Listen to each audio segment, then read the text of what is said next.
السلام عليكم اخواتي، اش اخباركم؟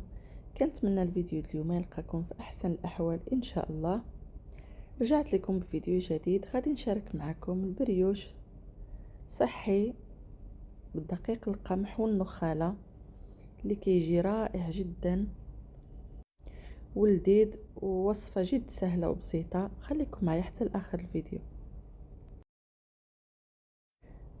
غنحتاج واحد البيضه، ضفت عليها 4 ملاعق ديال السكر الخشن،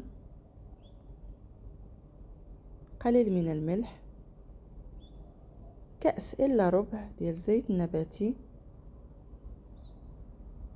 وغادي نخلط المكونات مزيان حتى يذوب السكر.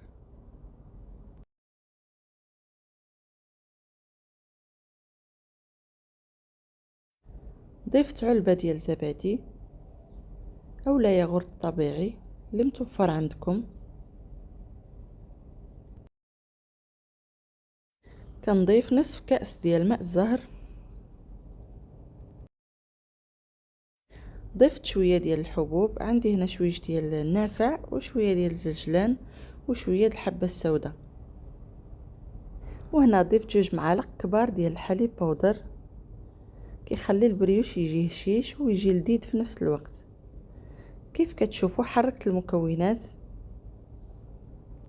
وضفت عليها ملعقه كبيره ديال الخميره فوريه والقليل من الخميره ديال الحلويات، تقريبا 4 غرام. ضفت كأس ونصف ديال دقيق القمح الكامل. تقدروا تكملوا 2 كيسان الا شفتوا الخليط مازال خفيف بزاف. وغادي نخلط مزيان. كيف كتشوفوا الخليط باقي خفيف، غادي نضيف عليه نخاله. كيف كتشوفوا النخاله هنا عندي رقيقه، يعني مطحونه مزيان، ماشي النخاله الغليظه باش ما يجيوكمش كيتفتتوا. حاولوا تطحنوها الا كانت عندكم غليظه.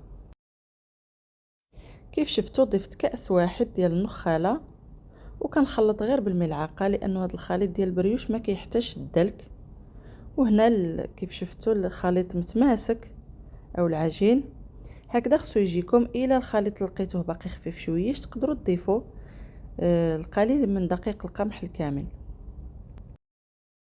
صافي، هنا كنجيب السلوفان وغادي نغطي الاناء مزيان، لانه هاد الوقيته الجو بارد شويه، ضروري تغطوها مزيان باش دغيا تخمر لكم. غادي نخليها حتى يتضاعف الحجم ديالها وعاد غادي نبدا نشكل فيها. هنا كيف ما كتشوفوا من بعد ما اختمرت مزيان خرجت منها الهواء وجبت الجيب الحلواني باش يسهل عليا طريقه التشكيل. دهنته بالقليل من الزبده من الداخل باش ملي نوضع فيه العجين يخرج بسهوله.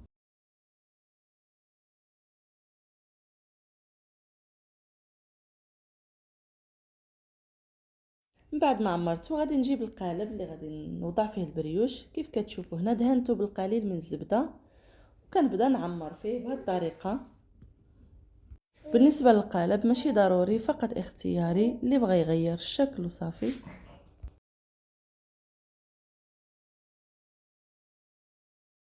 والعجين اللي بقى لي درته هنا على شكل قريصات. جبت هنا واحد صفار بيضه وضعت فيه القليل من الكاكاو والقليل من الخل، غير شويه باش يحيد لينا الزفره ديال البيض. كندهنهم مزيان من الفوق باش يجينا اللون ديالهم محمر. هنا كيف كتشوفوا حطيت قدامي القليل من الشوفان، كنرشو من الفوق. الا ما كيتوفرش عندكم تقدروا تعوضوه باي نوع ديال الحبوب عندكم.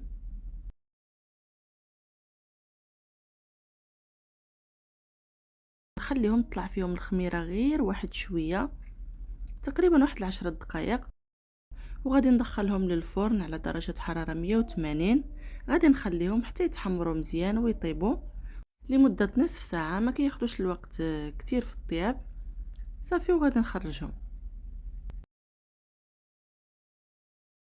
هنايا كيف كتشوفوا هذا هو الشكل النهائي ديال البريوش اللي حضرنا اليوم. كيجيو خفاف وكيجيو لذاذين بدقيق القمح والنخاله اللي عملنا فيهم، وصحيين في نفس الوقت. المنظر ديالهم تبارك الله كيشهي، كيجيو محمرين غزالين وكيجيو خفافين وصحيين حتى للناس ديال الريجيم. غير جربوهم غادي تحماقوا عليهم. وهنايا اخواتي وصلنا لنهايه الفيديو. كنتمنى الوصفه ديال اليوم تكون نالت اعجابكم وتجربوها، انا اكيد غادي تعجبكم. والى فيديو قادم ان شاء الله مع وصفه جديده.